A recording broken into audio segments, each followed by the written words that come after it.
Midland Wealth Management presents Market Insights. Hey everyone, this is Dan Zeigler, Portfolio Manager at Midland Wealth Management. Today I just wanted to provide a quick recap for the markets for the month of February. After experiencing a brief 10% correction in most indexes in January, markets are back at it and are now retesting some of the lows we saw in January, albeit for some slightly different reasons, namely the Russia-Ukraine conflict. For the month of February, the S&P 500 was down close to 3%, followed by international equities, which were also down by about 3% for the month. The best performing asset class has been both mid-cap and small-cap domestic stocks, which are only slightly down for the month. Mid-cap and small-cap stocks tend to have less international exposure, which may explain why they have not been hit as hard due to the ongoing conflict in Russia-Ukraine. The S&P 500 is down close to 8% for the year.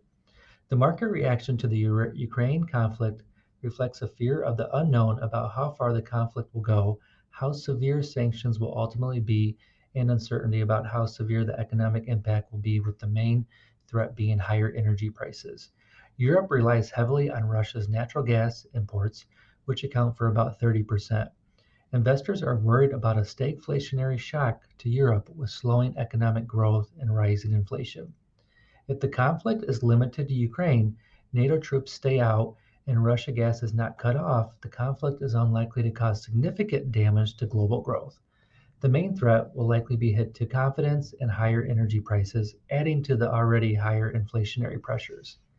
European exports to Russia are just 0.7% of its GDP, and U.S. exports to Russia and Ukraine are less than 0.2% of its GDP. The Ukraine crisis is unlikely to stop the central bank from increasing interest rates. However, it may lead to a slower increase in rates. The likelihood of a 50 basis point interest rate hike in March has declined, and now the market is predicting the interest rates will hike by about 0.25%. No one really knows for sure how this will unfold, but historically these events follow a similar pattern. An initial sharp fall followed by a rebound. The average decline for similar military interventions has been about 6%. However, 1 year later, the market has been up 13% on average. Investing in a diversified, goals-aligned portfolio has paid off through countless geopolitical crises and should continue to do the same. Investors should continue to stick to an appropriate, diversified long-term investment strategy as we ride out this volatility. Markets will continue to be sensitive to sanctions and Russia's counter response to them.